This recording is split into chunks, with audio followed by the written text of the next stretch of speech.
En accord ou à l'opposé. Par ici, les brasseurs d'opinion et de vision. Les rencontres de l'air. Bonjour Marie. Salut Mario. Alors, dernière journée de grève là, pour le Front commun, entre autres aujourd'hui. Même chose pour la FIC, là, qui avait leur journée de grève. Eux rentrent au travail demain. C'était des journées dans leur gradation. Là. C'était leur semaine de grève, le Front commun. Demain, ils retournent au travail. Pas la FAE. Eux, ils sont dans une grève générale illimitée, on le sait. Est-ce que dans le cas du Front commun, parce que là, eux, mardi, ils ont une grande assemblée, en fait, des grandes assemblées, là, des instances qui se réunissent. Est-ce qu'ils vont y voter la grève générale illimitée? Bien, les deux. Le Front commun a réuni ses instances la semaine prochaine, mais la FIC aussi les réunit. Le Front commun, c'est 18-19, la FIC, c'est le 20. Et je voulais revenir, tu sais, on a beaucoup parlé, Mario, de la déclaration qui a été faite par François Legault sur la FAE. Là. Tu sais, on ne viendra pas là-dessus, mais mon conseil aux parents, c'est peut-être de ne pas aller acheter le stock tout de suite pour faire les lunchs de lundi, parce qu'on ne sait pas si ça reprendra ou pas. Mais tu sais, on se disait que c'était un peu malhabile. Lundi, impossible, à mon avis. Lundi, on m'invite moi, je pense que là-dessus. c'est impossible Même aussi, mardi, là, les scénarios, c'est peut-être, si tout va bien, mercredi, puis encore. Non, mercredi, puis l'école termine deux jours. vendredi. Donc, en tout cas. Donc, on va laisser, c'est ça. Je commencerai pas à préparer les lunchs de ma fille pour lundi. Mais je voulais revenir sur une autre portion de la déclaration du premier ministre, parce que dans cette déclaration-là, il a aussi dit, il a fait un peu preuve de jovialisme pour l'éducation, mais il a par contre fait une autre déclaration où il disait, pour ce qui est du secteur de la santé, c'est beaucoup plus difficile, puis oubliez ça, là, c'est sûr que ça se réglera pas avant la fin de l'année, ça va aller au mois de janvier. Puis là, je me disais, c'est vraiment étrange comme déclaration. Toutes ces déclarations, moi, je les trouve, contre-productives. Je pense que de façon générale, ça crée de la confusion, ça aide pas aux tables de négociation, ça aide rien. Mais cette déclaration-là, je me disais, tu sais, tant la FIC, là, c'est quand même 80 000 infirmières auxiliaires, inhalothérapeutes, perfusionnistes. C'est du monde là, dans le réseau de la santé. Mais le Front commun aussi, là, tu as beaucoup de travailleurs de la santé. Là. Tu sais, tu as des préposés aux bénéficiaires, tu as des travailleurs sociaux dans les CLSC, tu as des travailleurs de la DPJ, donc sont concernés les deux aussi. Donc là, aujourd'hui, c'est la dernière journée de grève. Et la prochaine étape pour eux, c'est de réunir leurs instances puis de se dire, qu'est-ce qu'on fait? On prend une décision pour la suite des choses, puis tu as un premier ministre qui vient dire « Oubliez ça, ça se réglera pas dans les prochains jours, ça va aller juste en janvier. » Donc, c'est quoi la décision que tu prends avec tes instances? C'est de se dire « Ben, de toute façon, on voit pas ben de lumière d'espoir. » Même le premier ministre nous dit que ça n'a pas l'air de se régler. Donc, il me semble que ça force un peu la décision vers une grève générale illimitée. Puis je trouve pour ça... la FIC. Ben, surtout pour la FIC, puis je trouve ça étrange, maladroit, inapproprié. Tu sais, Mario, là, on a un système de santé qui tient vraiment avec de la broche. Là. Tu sais, moi, j'ai travaillé longtemps dans le réseau de la santé. Là. Je parlais à pas mal de monde dans les derniers jours qui me disait, écoute, tu sais, on est prêt avec plein, puis on est solidaire comme médecin, on est solidaire comme professionnel de ceux qui font la grève, mais c'est près de 500 chirurgies qui sont annulées tous les jours. Ça vient compliquer la vie de tout le monde, ça vient ralentir le réseau de la santé. Puis au lieu d'essayer, tu sais, comme premier ministre, c'est quand même celui qui a la plus haute responsabilité dans ce qu'il dit, de favoriser des négociations, d'assurer un climat où ça va dans la bonne direction. Il me semble qu'il est en train de mettre, tu sais, une espèce de terreau fertile à ce que ce soit la FIC ou le Front commun prennent des décisions pour prolonger encore davantage cette grève-là, puis même aller en grève générale illimitée. Puis je trouve que ça aide, mais zéro de zéro. Ouais. Mais dans le cas de la FAE, il n'y a plus rien à comprendre. Là, encore ce matin, tu as la FAE, la présidente, fait sa conférence de presse.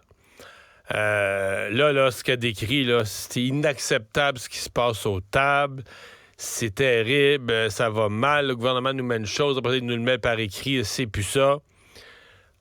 Ben, comme hier, mais à l'inverse. Hier, c'est François Legault qui a parlé, la FAE qui a réagi par écrit. Là, c'est la FAE qui parle en conférence de presse. on reçoit un écrit écoute, genre, mettons, 40 minutes après de Sonia Lebel, 45 minutes après de Sonia Lebel. Je comprends pas ce qu'ils disent, la négociation va bien. Et là, elle nomme toute une série de sujets sur lesquels le gouvernement a fait des avancées sans précédent. Des sujets sur lesquels le gouvernement a cédé, même des sujets, moi, j'en reviens pas là, que le gouvernement ait cédé aux syndicats. Des sujets, je me dis, mais ça se peut pas, ils ont pas pu céder sur des affaires de même, donner ça aux syndicats.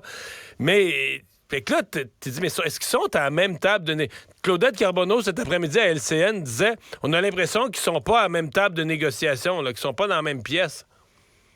Je m'en allais te dire exactement ça. Je veux dire, la seule conclusion que je tire de ça, c'est que visiblement, M. Legault et le président de la FAE sont pas assis à la même table et ont pas les mêmes échos. En même temps, tu sais, ce qu'on entend, puis je pense que ça, je pense que c'est confirmé de part et d'autre, c'est que la négociation avance.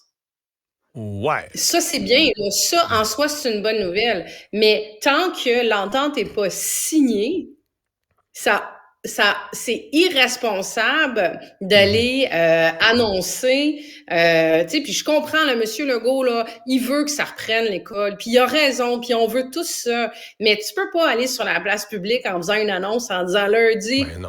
c'est fait, on sortez, comme je te dis, sortez votre stock à lunch, ressortez le sac à dos, on retourne à l'école. Tu sais, c'est vraiment contre-productif, ça rend les parents, tu sais, là, il y a même plus d'espoir, là, tout, je veux dire, c'est tellement contradictoire, les versions, que ça devient complètement difficile à suivre. Mais même si ça avance bien, laissons le temps à la négociation de se terminer, puis quand ça sera fait, là, tu sais. Ouais. Croisons-nous les doigts. Le plan pour les universités anglophones qui a été précisé, modifié aussi ce matin par la ministre Pascale Derry. T'en penses quoi? Donc, 80% des étudiants vont devoir se franciser, mais la facture est plus à 17 000, là, être redescendue à 12 000. Ouais, Mario, attends, tu sais, déjà 80% des étudiants vont devoir se faire bien là-dessus rapidement, là. Mais ça, pour moi, c'est un autre dossier qui est extrêmement mal géré par le gouvernement. Tu sais, rappelle-toi, quand Pascal Derry était sorti sur cette annonce-là avec Jean-François Roberge, le ministre responsable de la langue française, on avait tout fait comme, ça sort d'où? Ça sort du champ gauche. Là, il disait que c'était vraiment pour une question, c'était un dossier de langue, c'était pas un dossier éducatif. Les universités étaient absolument pas dans la loupe, avaient pas été consultées, étaient pas partie prenante de la discussion. Donc là, finalement, aujourd'hui, le gouvernement, qu'est-ce qu'il fait? Ah, ben, ils sont obligés de constater qu'ils ont fait une erreur, que finalement, ça a des impacts, entre autres, des conséquences sur l'Université Bishop, que ça pourra avoir des conséquences sur les universités. Mais je te souligne qu'ils refont cette annonce-là sans finalement trop de consultation et d'entente avec les universités. Donc, déjà, en partant, je trouve que c'est une drôle de façon de procéder. Là où je veux en venir, Mario, c'est que moi, j'en suis là de dire faut favoriser toutes les mesures possibles et inimaginables pour s'assurer de maintenir, tu sais, la francisation, puis que Montréal s'anglicise pas et tout. Mais je veux juste te dire que ce qu'ils ont annoncé aujourd'hui, là, moi, ça m'apparaît un coup d'épée dans l'eau parce que ton étudiant qui arrive de l'Ontario, là, qui vient faire son bac en génie ou son doctorat en médecine, là, sa diplomation, elle n'est pas liée à sa réussite du test en français. Si à la fin de ces 3 ans, génie, l'étudiant, il dit, pour moi, honnêtement, j'ai pas passé le test de français, puis je me suis pas rendue au niveau 5 parce que ça m'intéressait pas, j'ai pas eu le temps. En tout cas, tu peux mettre toutes les raisons possibles et imaginables, puis qui dit, je repars du Québec, puis je retourne dans ma province, puis tu sais, c'est quand même 50% des étudiants là qui repartent, là, grosso modo. Ils veulent avoir quand même son diplôme de génie ou de médecine ou d'histoire ou à limite, là, de n'importe quoi. C'est l'université qui est pénalisée en bout de ligne. Donc, est-ce que ça favorise réellement la francisation, cette approche-là? Moi, je suis loin d'être convaincue. Est-ce que ça n'aurait pas pu aussi être fait? Tu sais, les universités parlaient de 40%. Bon, le gouvernement a imposé 80% de francisation. Est-ce que ça aurait pu être fait de façon graduelle? Est-ce que ça aurait pu être fait autrement? Est-ce qu'on aurait pu réfléchir? Tu sais, c'est que là, je trouve que c'est encore une fois très idéologique pour marquer les esprits, pour dire on est en action, on fait des choses. Mais est-ce que ça va vraiment donner des résultats? Permets-moi d'en douter. Ouais. Mais en même temps, c'est parce qu'il y a eu tout un party là, des 2 grandes universités anglophones de Montréal, là, tu sais, qui accueillait des étudiants anglophones, étrangers, mais qui sont devenus en quelques années nettement plus riches que les universités francophones, parce que c'est des étudiants payants, c'est des étudiants qui amènent des revenus. Et sincèrement, les contribuables québécois, on a payé pour la formation de milliers et de milliers d'Ontariens ou de gens des autres provinces à McGill, qui sont venus étudier à Montréal. C'est nous autres qui avons payé, sont retournés dans leur province. On les aura jamais eu sur le marché du travail. Ils n'auront jamais payé une scène d'impôt. On a laissé aller ça, peut-être même pendant trop d'années. En tout cas, quand on a commencé à prendre conscience de ce phénomène-là, est-ce que le gouvernement l'a fait de la bonne façon? Moi, c'était peut-être un peu improvisé au début. Ils se sont ajustés.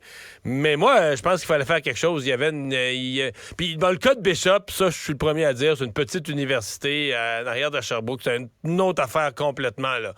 Mais McGill, dans le cas de Bishop, je pense que c'était vraiment une erreur complète. Mais tu sais, encore là, j'écoutais les exemples qui étaient donnés par le gouvernement. Je suis pas sûre qu'il y a une bonne... Tu sais, je suis absolument d'accord avec toi, Mario, qu'il y a quelque chose à faire, tu sais. Mais encore là, j'écoutais certains exemples qui étaient donnés par la ministre Derry lorsqu'elle avait fait sa première annonce, où elle parlait, par exemple, des étudiants en médecine, tu sais, des résidents en médecine, là.